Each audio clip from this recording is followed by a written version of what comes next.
Can I get... I'm going to go gut. This is my gut, right, guys? This is my gut.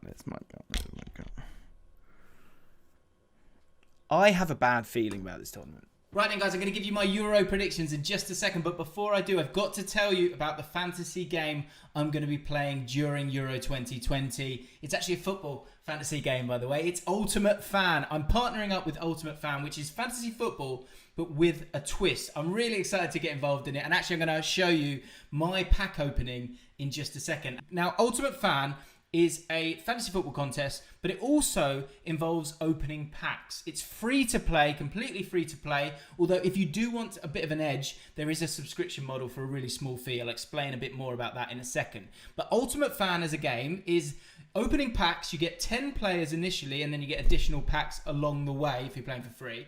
And then you've got to pick 6 players. Those players will be put into contests and will get points based on their performances. If you're watching this video and the Euros have started, don't worry, you haven't missed out, because there are 7 game days, 7 rounds of games and contests for you to get involved in. So you can start at any time for free, as I said. And in terms of prizes, during the group stage, it's £15,000 up for grabs, and the prize money goes down to the 340th place, which is pretty cool. And then in the knockout rounds, the top 100 take the money, and it's £20,000. So big money to win, and you can play for free. The 7 rounds of the tournament, there will be a new contest each team, so you need to stay on top of it.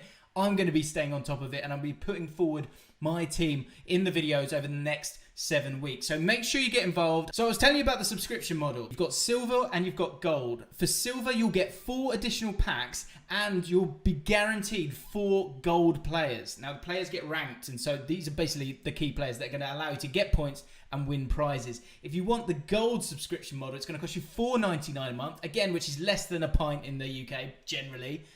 And you can get 4 additional packs, and you are guaranteed 8 golden players. You also unlock loads of content on the Ultimate Fan app. I'm going to be getting the gold subscription just to give me that edge. But like I said, it is just an edge. It's important for me to say that it's not just like pack after pack after pack. If you buy the subscription, you can play for free, you can compete for free, and you can win prizes for free. Also, crucially, this is for over 18s and for UK residents. So if you're part of the UK Massive, get involved. If you're not, I do apologise. Right then, guys, it's time for me to open my initial 10-card pack. When you start, you get a base pack, and you open it. 3 10-card pack. I'll swipe up to open. Here we go. Okay, Delit, good. Gold as well. This is huge. Okay, great. Special edition gold. Unbelievable. Okay. Czech Republic. I've got my country there. Come on. Come on now. Let's... Demiral. Okay, Demiral. That works. We can work with that. Got some... Kulusevski. Okay, good. Yes! Every UF card is designated a serial number, which is registered on the blockchain. You officially own those cards. 10 for a goal. 4 for an assist. 3 for a clean sheet for the defenders only. Penalty shootout goal. That could be crucial in the knockout rounds. 3 points. Penalty shootout miss, 1 point. And for the teams, Czech Republic against Scotland in the first game is probably not the worst team I could get, because that's the game that they could win. So not too bad on that one. Scoring a goal, yep, they could do as well. Hopefully they don't against Scotland. 1 against is -1 point. Penalty shootout saves 3 point, and clean sheet is 1 point. So I've got the gold subscription, so I'm going to open up my gold pack as well, which means I'm guaranteed some gold players, which is huge. All right, here we go. Oh, Eden Hazard, this is good. Eden Hazard, I'm happy with that. Gold card, guaranteed, gorgeous. Memphis Depay, yes, get in there. That changes absolutely everything. Hazard goes straight into my midfield. For sure, Depay as well will become my forward. Kulusevski, I think I forgot him initially, so he puts into my midfield. And now I am so happy with that. That is such a good team. I've got a huge chance of winning some... I could be winning some cash here. Right, guys, get involved. Link is in the description. I'm going to be doing this throughout the Euros, so if you want to play alongside me, then do get involved and hit me up on Twitter. Let me know how your team goes and send me some screenshots of your team. Send it to me on Twitter right now, at James Allcott. I mean, you're not beating that. Let's be honest. Hello everybody, welcome back to the James Lawrence Allcott channel. It's time for me to make my predictions. It's going to be nice and juicy in the old gut. The gut is on its way out again. I know you haven't seen him for a while, so yes, there'll be stats in this, but I'm gonna keep this moving. This is gonna be high tempo. Hi! If you enjoy this content, if you love this channel and you haven't subscribed yet, move your mouse and click the button. Don't be a knob. Let's get into the video. Here we go. Straight into the groups. Now, here's the one thing that I do want to talk about actually quickly. This is so important, right? The stadiums that are going to be involved, Denmark and Russia, and actually there was a second draw for these two to find out which one had 3 of their games played at their sort of home stadium. This is a massive advantage for some of the teams here. Now, the likes of us with Wembley, Scotland, Hampden Park. Like, this is huge that you're able to play at home, and I think that could play a big factor in a lot of these games going into it. So I did want to just highlight that because that is something that has kind of pushed me with some of my predictions. Let's get into those predictions then. Group A, I like Italy. We've done a preview on this, guys, and what I will also say is, looking at these groups, I don't think there'll be that many surprises. I don't think there will be too many. And also, there's almost an element of safeguarding with the third place teams. But what's interesting about the third place teams is that as much as it's down to the team, it's actually going to be down to the group. And if it's an easier group, that might give you a better chance of finishing in the top 4 third places. So, Italy, we've done a preview. Go check that out, guys. And actually, if that's why I kind of focus, because I think the teams that are the biggest teams and have the biggest leagues will inevitably get a little bit further down the line in the competition. And so with that in mind, that's why I've done those previews on those. Go and check them out. Italy, I said, as you know, I think they're going to be a surprise package. I think there's a really good feel around them. I like the rhythm of them. I like the midfield engine room that they've got there. Pippity pip pop pop. They're going to be popping it about. I think it'll be good. And they've got quite a nice group. Now, this is this other thing that there's a few predictions, like broad predictions, that I want to make as we go along. One is this. What's going to be interesting for me is that when I look at all these squads and how they play, there's a lot of 3-4-3s. There's a lot of 3-5-2s. And so what that means a lot of the time is that teams will have 5 players back when they're defending. And what's going to be huge for a lot of these teams is, you know, previously, you know, having a big man up top, having that little pace in behind, like all of those things were great. I think the big thing in this tournament is going to be, it's not as much how you defend. I think most teams will revert to a 3 at different times and will defend quite deep as well. I don't think there'll be that hectic pressing that you sometimes see in the Premier League, for example. But what's going to be important here is not how you kind of defend, because I think there's a bit of a pattern emerging here, but actually how you attack and the kind of, there's going to be a lot of possession, but how many kind of key passes are being created? How many chances are going to be created against teams that are going to defend quite deep? Because I think the shape of a lot of these teams could lead to a lot of strange results. But as I look at it initially, I'm going to go with what my head and my gut feels. So I think Italy will be fine. I think Turkey could do really well in the tournament. Keep an eye out for them, because I think the defence in particular, although incredibly young, Soyuncu is, I think, one of the oldest kind of starters in the back line, and he's 25. Overall, they've got a really good, solid defence there, and some kind of exciting players that probably haven't had... Well, Yilmaz has had a great season in Ligue 1, but apart from someone like Under hasn't had that great season for Leicester City, but they're all still quite talented players who will be quite fresh. So keep an eye out for Turkey. They might make a mistake. Might make a bit of an impact. Wales, I worry about Wales. I do, because I feel like the kind of, the emotional charge of that tournament, the last Euros, I think that you can't have that same kind of energy. Scotland, on the other hand, I think they will have that, and I think that can really take you quite far.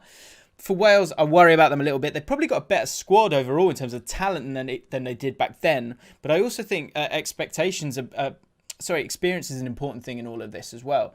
And I see Wales maybe struggling a little bit, maybe kind of getting 1 point. I think it's the game against Switzerland is going to be huge for them. Switzerland, I'm not really feeling it. Again, Shaqiri will be the big player for them, but he hasn't had one of the best of seasons. So I think there's an opportunity there for Wales to get the 3rd place. But they've got to go and get it and go and win it. And Gareth Bale needs to step up like he often does for them. I'm intrigued to see what happens with Wales. My gut is a little bit nervous about them. Group B. Belgium, I think, will be fine. I think where you might see them kind of bend and break a little bit is maybe down the line. But we'll see. I think they've got quite a nice run. And again, we've done a preview on them, so I don't want to talk about them for too long. So make sure when that comes out, I think it's coming out pretty soon after this video, you go check that one out. Denmark, really interesting. I quite like the spine of their team. The midfield of Delaney, Højbjerg, and Christian Eriksen. It's really quite exciting, actually, for them. Then you got Christensen at the back, who's had a really good second half of the season. Schmeichel in goal. Really good spine up until the front line. You got Poulsen, you got Braithwaite, who plays out on the left-hand side a lot of the time. But I like Denmark. Keep an eye on Denmark. I can see them causing a surprise in the knockouts, and I think they'll be quite comfortable. Russia, can they carry on with the kind of what the brilliance of what happened in the World Cup? I'd be surprised. And Finland, I think, will get spanked, to be honest. Sorry, Finnish people. Group C, Netherlands, again, one to keep an eye out. I think I'm quite excited by their team. And even without Van Dijk, I like the midfield's got a lot of exciting players like Gravenberch. It's got De Jong. It's got Wijnaldum, who Wijnaldum gets to go on a little bit more. You see a bit more of his kind of attacking muscles being flexed. Then the centre-back, even without Van Dijk, you've got De Ligt in there. You've got a lot of good defenders as well, actually. Like Windle, I really like as well. Dumfries I quite like as well. Really good mix, actually. So I'm quite intrigued to see how they get on. And Weghorst as well. Be interesting to see after he's had such a great season if he does well. I think they'll top their group, and I think there'll be a lot of excitement about them. Austria, they were okay in patches against England the other day. North Macedonia, I've put them third based on that feeling of like there will be surprises in tournaments. And Ukraine, they have a few exciting players, Zinchenko, Yarmolenko, those kind of players. I might get this wrong. This is a gut call, but I wonder if Macedonia might be able to pull off a shock there and get themselves maybe a victory against Ukraine. Maybe 2 draws, and it might get them over the line in terms of third place finishes. Group next, England I think will be fine. Now here's my first surprise. Now I know you're going to be wow, that the guy's half English, half Scottish has gone for Scotland. This is why I'm going to put Scotland in second. Now, they shouldn't, in terms of quality, sure. But with that idea of what you had with Wales, I think they're going to be really hard to break down. I love the energy of which they play. Players like McGinn are absolutely crucial for them and brilliant for them. I'm intrigued to see how they actually play. If McTominay moves in to midfield, I think that's what they're trying to do with the squad choice that they made. Might struggle to score goals, but what I could see happening with Scotland, I could see them drawing all 3 games. They're also playing at Hampden Park. That's going to be huge for them. And the final thing is that England game is normally, if you pick a team that's one rank above Scotland and they play England, England will probably be fine. But it's like any derby game. It closes the gap. And I think Scotland could be one of the surprises of the tournament because defensively, I think they're pretty strong. They believe in the way that they want to play. My boy Lyndon Dykes up top is going to hold them up, and he's got a bit more help with Che Adams up there as well. I can see that happening. And with Croatia, it doesn't. Yes, of course, they've got so much more quality than Scotland. They should finish above them. And Scotland could finish bottom of the group, no doubt. I just think something's going to happen there. I do. Croatia, it just feels creaky to me. And I think the problem, like I've said, with teams that might play 5 at the back and defend quite deep, can these oppositions break them down? Croatia might do. I might be completely wrong on this. It could be even England that drops out. That's a really, really tricky group. I don't like it. But I'm hoping that it's going to be Scotland. Group E, Spain, I think will walk it, to be honest. Poland, Lewandowski's great, but you've got to get him the chances to score them. That's the great thing that he has with Bayern Munich. That's partly why he scores so many goals. He gets chances, and of course he takes them. His conversion rate's insane. But for Poland, it's actually a squad that's been together 2016, 2018, and again now. So they'll be expecting them to get through, and I expect them to get through. And then you got Sweden and Slovakia. It's up for grabs there. I expect this to be quite an easy group to predict. I do expect Sweden to finish third. And then Group F, France. This is the group of death. I do think France will be too good for some of these teams. Germany, I'm concerned about them. And the thing that I think saves them in terms of getting them through is that I think they'll beat Hungary. So if they beat Hungary, that's 3 points there and then. But there's absolutely no reason why Germany don't lose those 2 games against Portugal and France. And having done previews on all of them, and we looked at them, and something doesn't, again, it's all about gut on this one. It didn't really feel right with Germany, and I think they'll finish third. But that doesn't mean that they don't go deep in the competition, because when we get to the third places, again, if you look at the groups as a whole, that's where I'm thinking who's going to finish on 2 points and who's going to finish on 3 points, because I think that's the big difference here.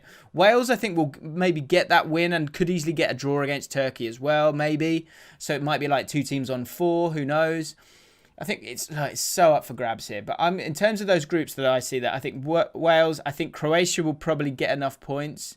I expect them to win a game, so they'll make it through as well. I think Germany will be fine as well, so I put Germany through on that. And I think it could be one of those heartbreaking ones where, like, it's between Macedonia and Sweden for me. I'm going to go Sweden. Right, so now we're into the next bit, which I haven't seen yet. So this is interesting. Let's just zoom it out a little bit. Bit more, a little bit more. There we go. Right, here we go. So again, this is going to be down to gut calls. Belgium versus Sweden. I expect Belgium. See, Belgium's run they're on the really nice side of the draw. We're like, that's where we're going to struggle, and that's my problem for England. That's why I'm concerned about England. Belgium, we expect to get through that one. I think they would do. Italy versus Austria. I think this is where the hype starts for Italy, right? They win their group and then they pummel Austria, and people go, "Wow, this is so exciting!" Right? And Insigne will have a great tournament as well. That's my prediction. So Italy will make it through. France, we just saw it, didn't we, recently? I think France beat Wales if Wales make it through. Scotland against Poland. Now that is... Come on, boys. Let's go. Scotland could do it, you know. Scotland could do it. Could do a job on Poland. Yeah, it's happening. Scotland have made it to the quarterfinals. Come on, making history. Spain, Croatia. This could be interesting because these are two... Spain you would expect to get through, of course. Croatia, if you get to that point, that's another place where you could have a surprise. Because, like I say, I think Croatia, almost against the better sides, will maybe have a touch more control. You've got to say Spain will make it through there. Now, here we go. England versus Portugal.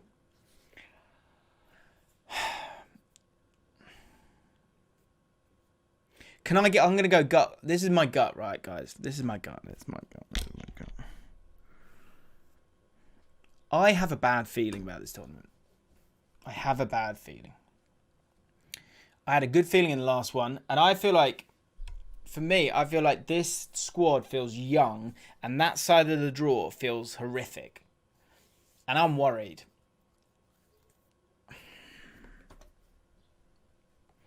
Portugal, I just think they're going to have too much for us, I think. I can't believe I'm even saying this, but I'm going to go with my gut the whole way, and we'll see what happens. I hope I'm wrong. I can't believe I've just done that. I actually feel a bit sick. Scotland will go further than England in this tournament. Yeah. What game that'd be? Portugal, yeah, I just think Portugal will go to the final. I just don't see how they don't. Look, if you look at their team and their defence, how they play as well, they'll soak up pressure, and then they've got world-class players further forward. They also always have that cunning, and they also always beat England in this stage of the tournament. So I think Portugal go through. Netherlands versus Germany. That's tight, you know. That's really tight. Maybe Germany would have... I guess if they're finishing third... I'm going to go Germany. That will blow your mind a little bit, I know. But maybe by that point... I also think there's something in when you've played tough games and then you get into the knockouts against a team that've had quite a nice draw. I think that could play a part in that game, you know. And they might kind of be ready for that tempo of game, like that quality of game, and it might catch them off guard. I'm going to go Germany. This is the ridiculous thing about the third place thing, is that all of a sudden you've got past England who've topped their group. Like, how's that happening? Turkey, Denmark. Ooh. Oh. I think it's going to be a tournament where defences are on top. And so I'm going to go with Turkey based on... Actually, I like Denmark. No, I'm going to go Turkey. I think I've got a touch more. Oh, that's so tough. No, I'm changing my mind. Denmark. I just think that midfield three just feels so good.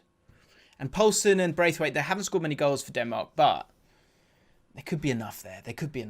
Right, we're into the quarterfinals. Belgium, Italy.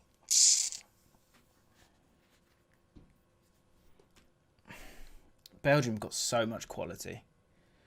And Italy, they play possession-based football. I think that could hurt them in this game because Belgium have a lack of pace at the back. But if you're playing against Italy, that shouldn't be too much of a problem. And the midfield's incredibly strong. From there in, the only weakness with them is pace. So I actually think Belgium make it through there. France versus Scotland.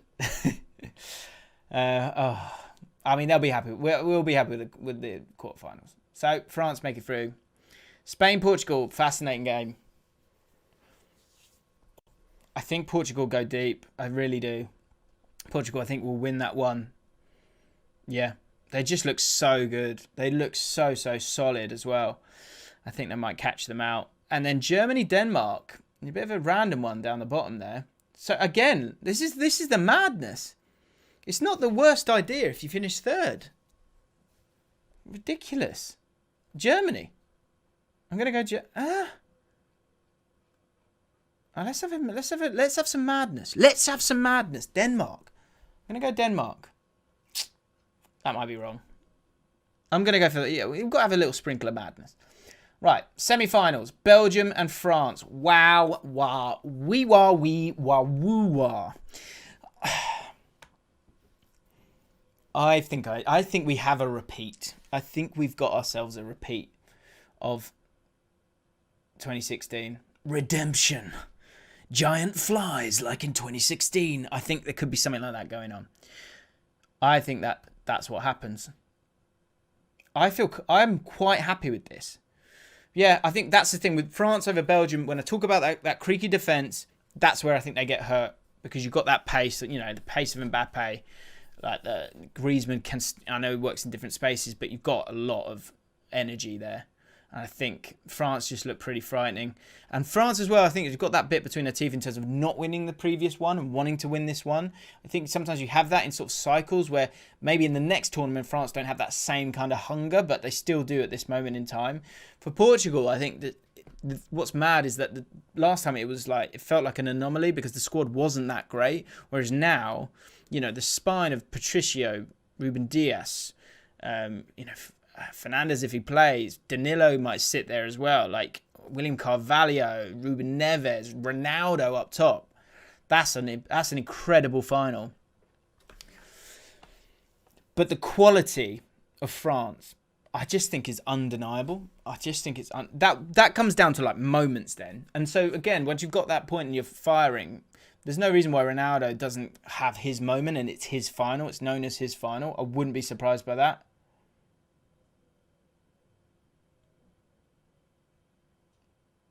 But France have got so much quality. And I think if it's that final specifically, I think the revenge is there for all to see. And I think France go and win the whole thing.